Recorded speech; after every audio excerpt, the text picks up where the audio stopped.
Therapy একটা important need মানুষের। আমরা একটা সাফারিংস এর মধ্যে আছি, এবং সাফারিংস এ থাকলে হয়টা কি, আমরা স্বাভাবিকভাবে যখন ডিস্ট্রেস থাকি আমাদের কাজকর্ম হ্যাম্পার্ড হয়, এবং তার যে কস্ট তার তুলনায় কিন্তু থেরাপির কস্ট অনেক কম। আমি যদি চিন্তা করি আমি একটা বিজনেসে কাজ করছি, আমি যদি একটা ভুল ডিসিশন নিলাম তার কষ্ট আমাকে সারা জীবন বিয়ার করতে হবে।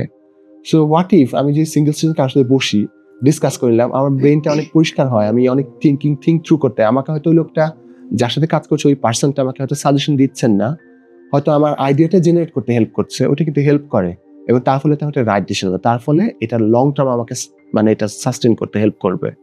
সো আমার কাছে লাগে যদি লাইফে কোনো কঠিন ডিসিশন নেওয়া দরকার, সে কিন্তু সিঙ্গেল থেরাপি সেশনে বসে যায় না কেন, কথা বলি কারোর সাথে। তো এটা তো আমাদের প্রত্যেকেই প্রতি মুহূর্তে নিতে, আমি এই সাবজেক্ট পড়বো ওই সাবজেক্ট পড়বো, why not go for a single therapy session, এটা ইউজফুল হতে পারে আর কি।